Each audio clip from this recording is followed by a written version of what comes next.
Hello there, it's Halo with the Armageddon report. So clearly the big news for the North American continent is Hurricane Ernesto. Ernesto, after having been predicted to become a hurricane for quite some time, has now finally been declared a hurricane by apparently the Air Force hurricane hunters. So yes, Ernesto, let's go to the tracking map. There are watches and warnings in effect over here. There we go with the colors. Hurricane warning for all of the red areas. I believe this is tropical storm warning, yes. The blue stuff is tropical storm warnings. So, and if you're in the affected area, here's some, you can read the public advisories and then the forecast discussion. I'm hoping to integrate, they do have for Atlantic storms, the Spanish versions of things. So I'm hoping to integrate that into the site shortly. So Ernesto definitely to become a problem for Mexico, however, not probably going to affect or impact Texas. However, you know, maybe some rain. Probably too far of a reach, though, for there to be any rain out there. So there are other things going on as well. It's just completely cluttered. So in the Atlantic, we have the remnants of Florence. There's currently a 10% chance of tropical cyclone formation. This new thing out here, or new-ish, 20% chance for that. We've got the 10% chance, that's a new thing in the Eastern Pacific. And then we've got Tropical Storm Gilma, who is the newly appointed, or whatever, tropical storm, was formerly a tropical depression. Over here, one of the reasons why it's so cluttered is that we've got a central Pacific storm, so as things cross the international date line, the map screws up, so, and then it continues over there. So that's, what, 91 CP for Central Pacific. Then over here, clearly the big news is Haikui, who is not a Category 1 hurricane, is in fact a Typhoon Haikui, impacting China right now.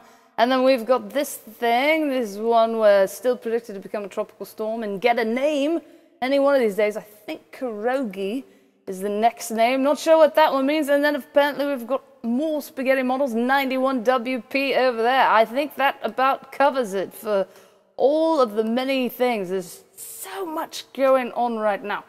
So, move on to where it's still hot. Come on, Oklahoma. What is up? You try to drop the heat advisory, just can't finally shake it. So that's what the peach colors are, is heat advisories.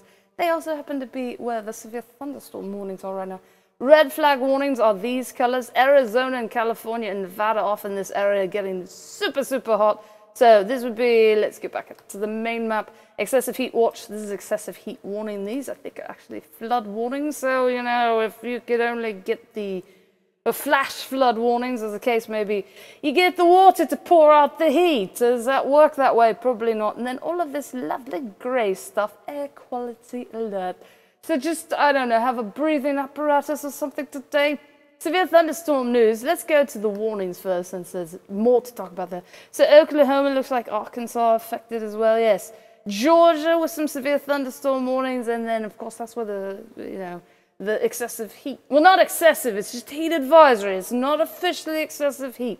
So we go back to this where it's all confusing and who knows what any of those lines mean. So here is specifically the wind map. So there'd be 5% chance for these areas of severe winds. That would be 58 miles per hour greater. 5% chance for hail, 1 inch or larger for this area. And then tornadoes, not really a threat today. Tomorrow, similar story where it's just 5%. So 5%, no, this could be tornado, wind to hail. Probably wind to hail, though, given how things go. Because generally you don't see, like, a huge tornado threat without, you know, wind and hail. Generally the wind and hail are also very high. You don't see, like, a 45% chance of a tornado and, like, 0% chance of wind. Because, you know, tornado is wind. Right, anyway, I mean, it's two separate things in how they categorize it for the storm reports, but whatever. So, tomorrow, 5% chance is basically the gist of that. Day after tomorrow, then, let's make this easier to see. We've got a slight risk with the 15% for all of these states. So that'd be August 9th. How about that? Oh, and I've just realized I need to update that. Where's future Hurricane Ernesto headed?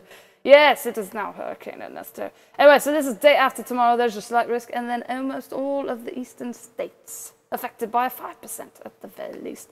Day after tomorrow, we've got a day 4. I think that's what that thing is saying, yeah. Red is for day 4, so day 4, 30% chance on the east coast, northeastern type area. So yeah, obviously something to keep an eye on if you're in those areas. But for the next couple of days, just sort of borderline threats. SevereWeatherTV.com is the official homepage of the screencast. You can watch the old ones under that link or view the drought page there. Or yeah, WikiWix is WICKEDWX.com. There's also weather.gov, Storm Prediction Center. Cyclocane is CYCLOCANE.com. And of course, if you scroll down, you can also click on National Hurricane Center, Joint Typhoon Warning Center, Japan Meteorological Agency.